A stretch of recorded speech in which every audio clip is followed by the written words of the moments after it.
Je me suis tenue devant le miroir et j'ai été surpris. Un mec mignon me regardait dans le reflet. C'est juste dommage que ce soit du maquillage. Mais ce n'était pas grave. Très bientôt, j'allais subir une opération de changement de sexe. Je serais enfin un vrai garçon. Dès mon enfance, j'ai compris que je n'étais pas comme les autres filles. À l'âge de 9 ans, alors qu'elles aimaient les poupées et les jabots, j'aimais grimper aux arbres et jouer à des jeux de guerre. Je préférais traîner avec les garçons, mais ils ne m'ont jamais accepté en leur compagnie. Tu vois, ils n'étaient pas amis avec les filles morveuses. Mais même si j'avais l'apparence d'une fille, je n'avais pas l'impression d'être dans mon propre corps à l'intérieur. Je ne savais pas ce qui n'allait pas chez moi, jusqu'à ce que je regarde une émission sur les transsexuels, des personnes qui changent de sexe. À ce moment-là, j'ai compris. J'étais un garçon dans un corps de fille. Je voulais le partager avec quelqu'un, mais je n'avais pas d'amis et j'avais peur de la réaction de mes parents. Et s'ils ne m'acceptaient pas? Très jeune, j'ai été adoptée par un couple, Derek et Jean. Ils étaient gentils et attentionnés, mais ils ont toujours voulu élever une fille. Et je ne savais pas comment mes papas allaient réagir à la nouvelle. Leur fille adorée voulait devenir un mec? Et s'ils se mettaient en colère? Alors, je n'ai rien dit. J'essayais de porter des vêtements masculins et je jouais au football et je rêvais secrètement du jour où j'aurais 18 ans et changerais de sexe. Mais une semaine avant mon 18e anniversaire, mes papas m'ont appelé pour discuter d'une future fête. Ils m'ont dit qu'ils avaient préparé une surprise spéciale pour leur princesse. Une robe de marque coûteuse et un spa avec des amis. Cela ne pouvait arriver que dans un cauchemar. Je les ai arrêtés brusquement. Ils devaient savoir. Quoi qu'il arrive, j'ai lâché. Je veux être un mec. Mon cœur battait la chamade et j'avais les mains moites. Mes parents sont restés silencieux pendant un long moment et m'ont regardé fixement. Seraient-ils en colère? Mais soudain, ils m'ont pris dans leurs bras. Si tu te sens mieux dans le corps d'un homme, alors nous acceptons ton choix, dit Derek. Je n'attendais vraiment pas à ça. Je me suis immédiatement sentie soulagée d'avoir enfin fait mon coming out. Jean a souri et a dit qu'ils allaient m'inscrire pour une opération de changement de sexe. Je me sentais étourdie de joie. Je me sentais comme la personne la plus heureuse du monde. Mais Jean a ajouté que c'était seulement si je ne changeais pas d'avis avant mes 18 ans. Merde, ok, je peux être patient. Il ne reste qu'une semaine. Mes parents m'ont réveillée tôt le matin. J'ai ouvert les yeux avec difficulté et ils m'ont dit en souriant que j'allais avoir une surprise. Les papas m'ont soudainement tendu un ensemble de vêtements. Un t-shirt et un pantalon d'homme. Je n'ai rien compris. Et puis Derek a dit « Désormais, tu vas aller dans une école de garçons. Il est temps de rejoindre la société masculine puisque tu as envie de changer de genre. » Mon Dieu, était-ce un rêve? Bientôt je sentirais bien dans mon corps? Dès que mes parents sont partis, j'ai enroulé un bandage élastique autour de ma poitrine et, me déguisant en garçon, j'ai enfilé les vêtements qu'ils m'avaient donnés. À l'intérieur, tout palpitait. À la nouvelle école, un professeur m'a accueilli et m'a amené en classe. Je débordais d'impatience, si seulement tout se passait bien. Mes camarades de classe se sont immédiatement accrochés à moi et ont commencé à me demander d'où venais-je et pourquoi j'ai été transférée chez eux. La question était déroutante. J'essaie de penser à quelque chose à dire. Eh bien, ne reste pas silencieux. J'ai lâché que j'avais été transférée parce que je voulais étudier dans une meilleure école. Mon Dieu, c'est quoi cette absurdité? Mais les camarades de classe ont ri de manière approbatrice. J'étais soudainement soulagée. J'étais acceptée dans le groupe pour la première fois. Mes camarades de classe m'ont demandé mon nom. Et j'ai immédiatement laissé échapper mon nom. Simone. Merde! J'ai rapidement corrigé. Simon. Et vous? Les gars ont commencé à parler d'eux-mêmes. C'était proche. Et puis, j'ai remarqué que l'un des gars me fixait. Il avait l'air formidable, grand, renfrogné, et l'air incrédule. Ma gorge était sèche d'excitation. Et s'il se rendait compte que j'étais une fille? Mais la cloche a sonné, et le type s'est détourné. La leçon s'est déroulée rapidement et les gars ont décidé de me faire un mini-tour de l'école. En riant joyeusement, j'ai marché dans le hall. Mais quand j'ai regardé l'horaire, mes jambes ont lâché. La prochaine leçon était éducation physique. J'avais besoin d'un costume de gym là. Avec mes camarades de classe, je suis allée au vestiaire. Et soudain, ils ont sorti leur maillot de bain. Je les imaginais se déshabillant devant moi et mes joues brûlaient déjà. Non. Je me ferais définitivement prendre. J'ai dit que je devais aller aux toilettes et j'ai rapidement couru hors du vestiaire. Je me suis assise dans la cabine, me sentant terriblement gênée jusqu'à ce que la cloche sonne. Il fallait que je m'habitue à ça, j'allais bientôt être un vrai mec. Au cours, le professeur de gymnastique m'a immédiatement demandé sévèrement pourquoi je n'avais pas changé de vêtements. Je suis tombée dans la stupeur, ne sachant pas quoi dire. Comme par chance, j'avais la gorge serrée. J'ai toussé et le prof de gym m'a regardé d'un air encore plus sévère. J'avais la chair de poule. Il allait me faire changer. Et là, j'ai une idée. J'ai répondu d'une voix rauque que j'avais récemment eu mal à la gorge. Mais le prof de gym a grogné d'incrédulité. Il ne l'a pas cru. « Prends ta tenue de sport pour la prochaine leçon », a-t-il dit. Il m'a envoyé sur le banc. Oh mon Dieu, c'était juste. Dès que la leçon a été terminée, je me suis précipitée dans la salle de classe. Mais juste à l'entrée, je suis tombée sur un type. C'était le camarade de classe qui me regardait fixement dans la première leçon. Il a plissé les yeux et a dit doucement qu'il savait que je n'étais pas malade. Une boule s'est formée dans ma gorge. C'était fini. Il m'avait démasqué. Et soudain, le gars a souri. Je ne savais pas nager non plus et j'oubliais toujours ma tenue de sport. Le gars s'est présenté. Il s'appelait Sid et m'a proposé de m'asseoir à son bureau. Il était très cool et positif et je me suis rapidement détendue avec lui. Et lorsque la conversation a tourné autour d'une fête chez lui, Sid m'a demandé si je voulais sortir avec eux. J'étais fou de joie. J'étais invitée à une fête pour la première fois. Donc, ce soir-là, je me suis tenue devant la maison de Sid. Sid et moi avons passé la majeure partie de la soirée à danser et à nous amuser comme de vrais copains. J'avais l'impression de l'avoir connu toute ma vie. Puis, les filles de l'école voisine nous ont rejoints. L'une d'entre elles, Nura, n'arrêtait pas de me regarder. J'ai même pensé que je m'étais salée avec quelque chose. Et Nura a soudainement souri de façon coquette. Est-ce qu'un si beau garçon a une petite amie? J'ai failli m'étouffer. Quoi? Avant que je puisse penser à une réponse, Sid m'a fait signe de continuer, me proposant de jouer au beer pong. Je voulais dire non, mais tous les gars ont commencé à siffler pour me soutenir. Je pouvais entendre leurs cris et mon cœur battait la chamade. Je n'avais jamais joué avant. Mais Sid a souri. Pourquoi tu suis peur comme une fille? Cette phrase m'a fait sortir. Pas question. Je leur montrais tous maintenant. Mais c'était plus difficile à jouer que je ne le pensais. Sid visait presque toujours la cible. Et je traînais derrière avec ma précision. Et à la fin, j'ai perdu. Sid a souri malicieusement et a fait un vœu. Embrasse Nuru.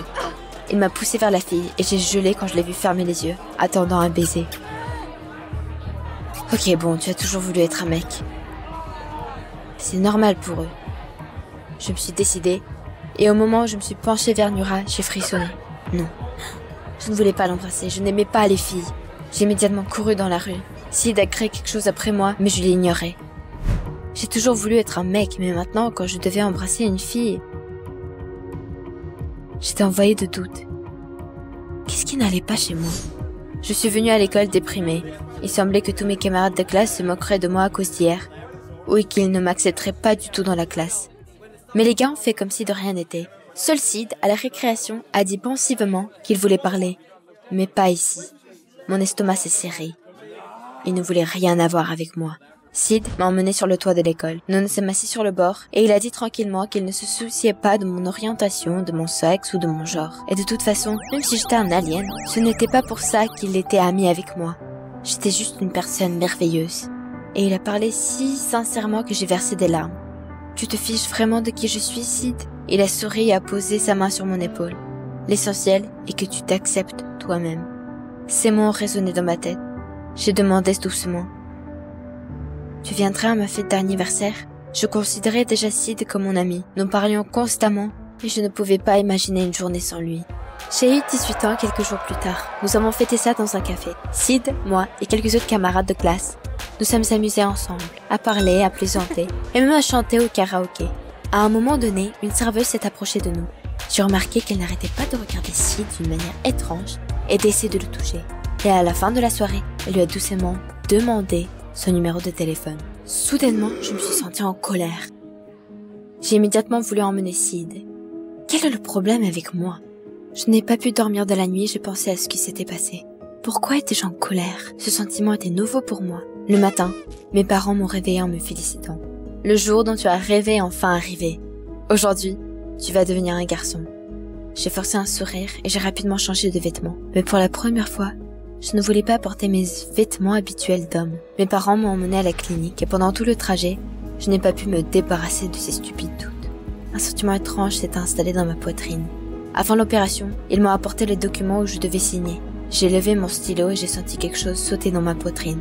Quelle absurdité! Tu as toujours rêvé de ça? Vas-y! Je les ai signés rapidement. Il n'y avait pas de retour en arrière possible.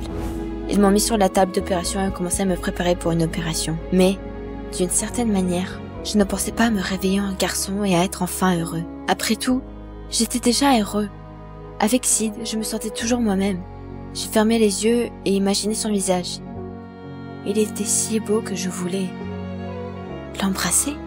Oh mon Dieu, une réalisation soudaine m'a frappée. J'étais tellement amoureux de lui. J'ai explosé de stupeur et j'ai crié pour qu'on arrête l'opération. Je n'en avais plus besoin. Le jour suivant, le premier cours était l'éducation physique, quand le professeur a demandé où était le nouveau. J'ai laissé échapper un souffle déterminé, j'ai fait le tour. Dans un maillot de bain.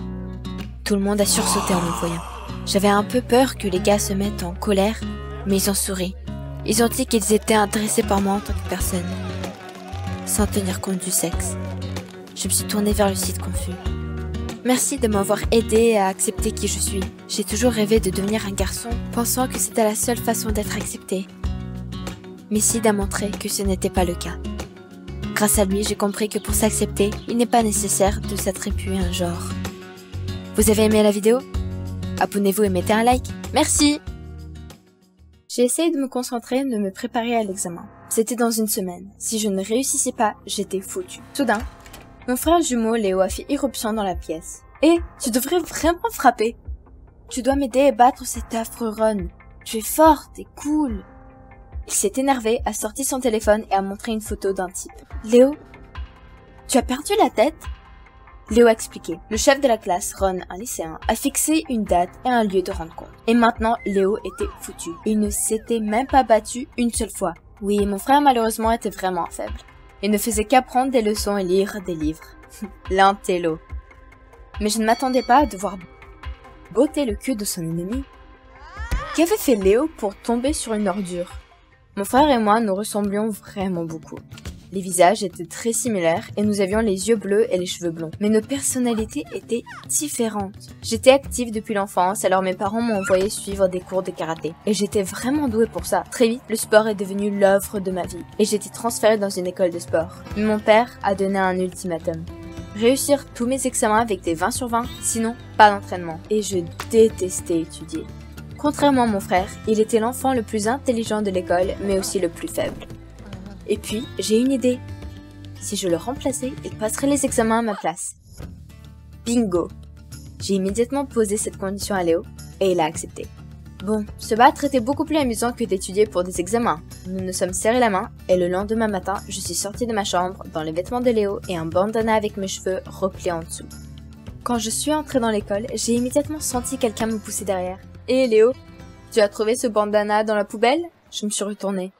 Il y avait un mec mignon qui se tenait devant moi, souriant malicieusement. J'ai sauté de surprise. Et c'était Ron! Il n'avait même pas l'air d'une ordure. Mais je dû le remettre à sa place et j'ai gloussé effrontément. Et dans une voix de basse masculine rude. J'ai dit comment mon visage était normal. Un rire a traversé ce copain. Et Ron se tenait là, me regardant dans la confusion. Il ne s'attendait clairement pas à ça de la part de mon frère. Mais je suis allée droit au but.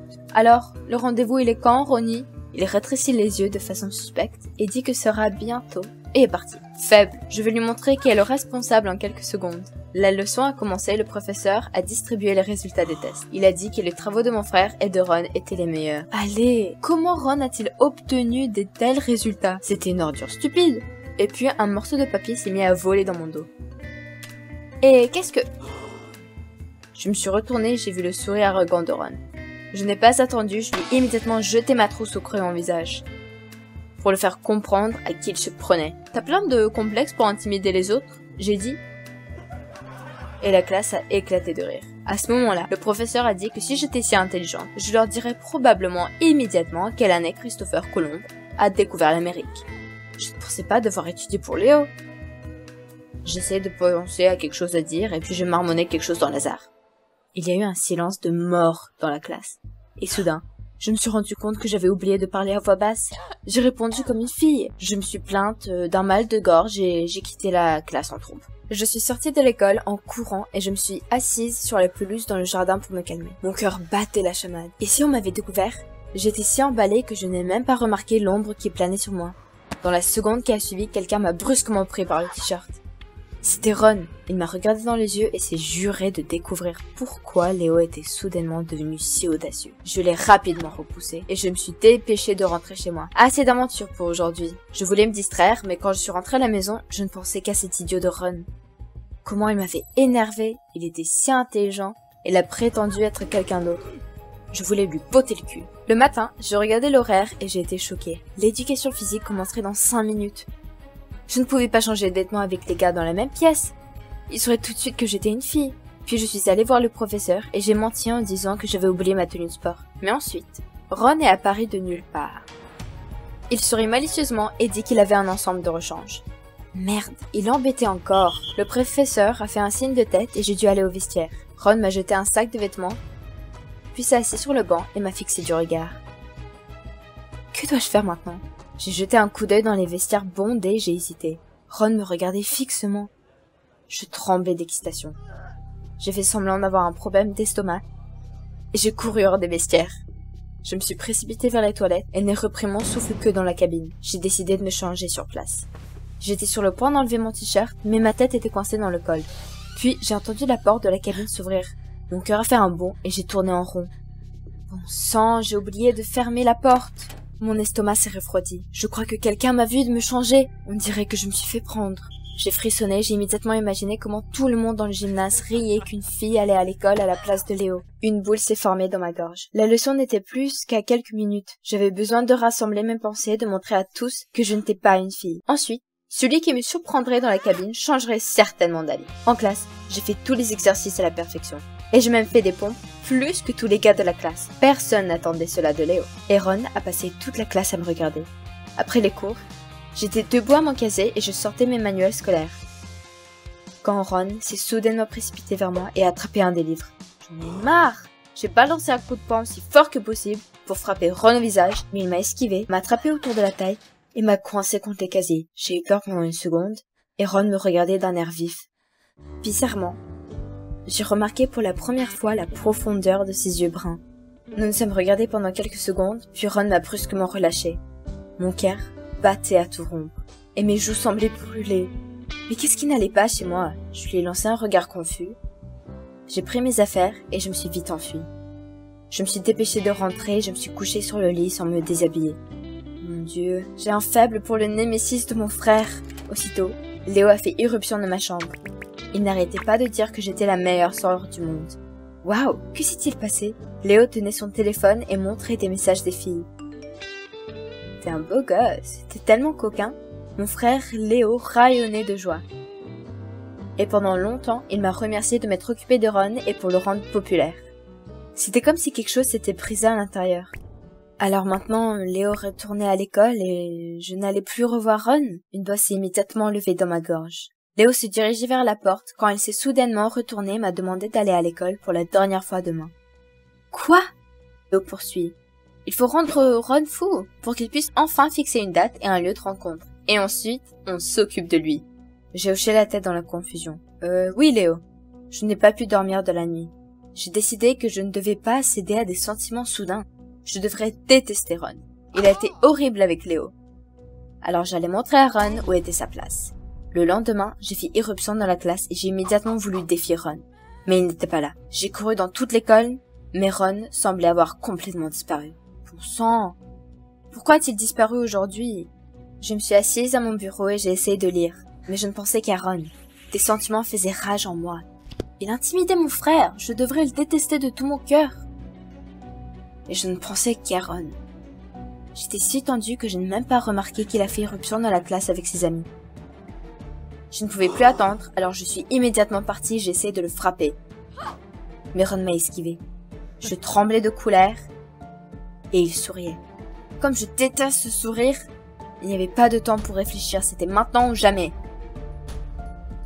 Puis j'ai vu un paquet de pétards dans les mains de son ami. Tu fais semblant d'être cool. Mais tu peux faire ça, j'ai crié sur Ron. La colère bouillonnait en moi. Je commençais à perdre le contrôle de mes émotions et je me suis laissé emporter. J'ai brusquement arraché le paquet, allumé un des pétards et les jeté sur le tableau. Prends-le, Ron, n'aie pas peur. Bang! Quelle explosion! Il semble que toute l'école l'ait entendu. Et alors? Ne fais pas ton fier. J'étais si fière. Mais un professeur en colère est apparu sur le pas de la porte. Il a immédiatement demandé « Qui a fait ça ?» Et puis, il a regardé le paquet de pétards dans ma main et a tremblé de colère. « Au directeur, tout de suite !» Le professeur a crié si fort que j'ai bronché. Et c'est seulement maintenant que j'ai réalisé ce que j'avais fait. Après cela, Léo serait renvoyé de l'école. Il aurait pu avoir un avenir brillant si je n'avais pas tout gâché. J'étais assise au bureau du principal, la tête baissée, quand j'ai vu Ron au bout du couloir. Il m'a ignoré et est entré dans le bureau. « Non !»« Attends !» J'ai paniqué, j'ai couru vers la porte du bureau. J'avais peur de ce que Ron allait faire, mais soudain, j'ai entendu Ron dire à haute voix qu'il avait lancé le pétard. Je ne pouvais pas le croire. Est-ce qu'il me protégeait? Ron a poursuivi en disant qu'il avait donné le paquet à Léo exprès et que Léo avait pris le coup. J'étais tellement nerveuse que j'étais sur le point de me précipiter dans le bureau. Mais la porte s'est ouverte juste devant moi et j'ai enfoncé mon nez dans la poitrine de Ron. J'ai demandé avec excitation « Pourquoi tu as pris le blâme à ma place ?» Et puis Ron s'est approché de ma tête et a enlevé doucement mon bandana. Je ne savais pas ce qui se passait. En fait, il ne pouvait pas croire que Léo avait changé si rapidement. Il m'a donc suivi aux toilettes avant le cours et il a tout compris. Il a dit que j'étais la fille la plus courageuse qu'il connaissait. Il ne pensait pas que le nerd de Léo avait une sœur aussi cool. Oui, mais pourquoi intimider mon frère? Puis Ron a souri tristement et a dit que il s'était emporté avec Léo de la même manière que ses camarades de classe s'étaient comportés avec Ron quand il était enfant. C'est seulement grâce à moi qu'il a réalisé à quel point c'était terrible. Personne ne respecte les gens intelligents. Il faut apprendre à être courageux. Ron le savait de première main. Il n'a jamais voulu être connu comme un nerd, alors il a commencé à intimider tout le monde autour de lui. Et Ron a mystérieusement ajouté qu'il était très heureux que tout se passe si bien avec notre situation. J'étais là, figée, quand Ron m'a soudain serré timidement dans ses bras et une agréable chaleur s'est répandue dans mon corps. Ron m'a demandé ce que je faisais ce soir. Soudain, j'ai été submergée de sentiments et je n'ai pas pu m'en empêcher. Je lui ai sauté dessus en riant comme une vraie fille. Vous avez aimé la vidéo? Abonnez-vous à la chaîne. Merci.